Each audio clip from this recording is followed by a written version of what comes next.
நம்ம ராசி ஸ்டோரி தமிழ் சேனலில் நம்ம இப்போ ஃபன் வீக்கை பற்றி பார்த்துக்கிட்டு இருக்கோம். ஃபன் வீக்னா இந்த வாரம் ஃபுல்லாக ஒரு அட்வென்ச்சர் ஸ்டோரிஸை மட்டுமே பேஸ் பண்ணி நம்ம பண்ண போகிறோம். அதில் இந்த வாரம் பார்ட் 1 பார்க்கலாம் வாங்க. பல்லால்ன்ற ஒரு கிராமத்தில் யாருமே இரவு நேரத்தில் வெளியே வர மாட்டேங்கிறாங்க. ஏன்னா அங்கே பேய் நடமாட்டம் இருக்கிறது அந்த ஊர் மக்கள் நினைக்கிறாங்க. இந்த ஊருக்கு பக்கத்துலேயே மணிப்பால்ன்ற ஒரு கிராமம் இருக்குது.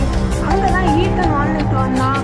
இவன் கொஞ்ச நாளாக யாருமே ஃப்ரெண்ட்ஸ் இல்லை. இவங்க ஊருக்கு வந்ததுக்கு அப்புறமா அதுவே இன்னும் கொஞ்ச நாள் கழித்து அவன் ஸ்கூல்லாம் நல்லா படித்து ஹாலிடேஸ்க்கு அப்புறமா அவனுக்கு நிறைய ஃப்ரெண்ட்ஸ் வந்தாங்க. அதில் இவனுக்கு 2 பெஸ்ட் ஃப்ரெண்ட் கிடைச்சாங்க.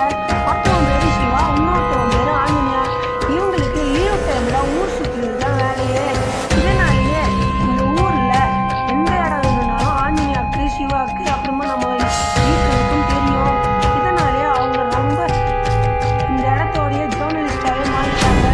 இவங்களுக்கு இந்த சிட்டியில் நடக்கிற எல்லா விஷயமும் தெரியும். அது மட்டும் இல்லாமல் இவங்களுக்கு ஒரு மெக்கானிக் ஷாப் வந்து ஒரு ஃப்ரெண்டு. இவர் என்ன இவங்ககிட்ட போய் கேட்டாலும் இவர் உடனே வாங்கி கொடுத்துருவாரு.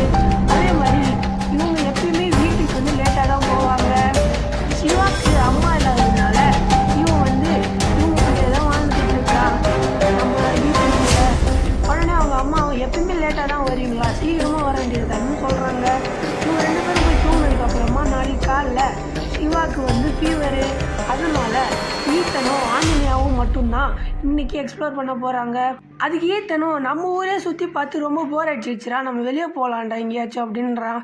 நம்ம ஆல்ரெடி வெளியே தாண்டா இருக்கோம், எங்கே போகிறோன்னு கேட்டான். அதுக்கு அவன் பல்லாக்பூர்ன்றா. எது பல்லாக்பூரா? நான் வரல, நீயும் அங்கே போகாத, நம்ம எப்படியா இருந்தாலும் லேட்டாக தான் வருவாங்க, இரவு நேரத்தில் சுற்றக்கூடாது அப்படின்றான்.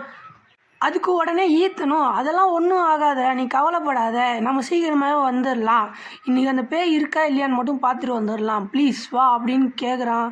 உடனே அவங்க 2 பேரும் கிளம்பி பல்லாக்பூருக்கு போகிறாங்க. இந்த கதை வந்து மொத்தமாக 3 பாகம். அதில் நம்ம இப்போ ஃபஸ்ட்டு பாகத்தை பார்த்துருக்கோம். அடுத்த பாகம் இன்னும் கொஞ்ச நாளே வரும். அப்படி வரணும்னா நீங்கள் மறக்காமல் சப்ஸ்கிரைப் பண்ணிட்டு பக்கத்தில் இருக்க பெல் பட்டன் அழுத்தினீங்கன்னா உங்களுக்கு நோட்டிஃபிகேஷனாக மேலே வரும். எப்போ அந்த வீடியோ வந்துச்சு உடனே நீங்கள் அதை பார்த்துடலாம்.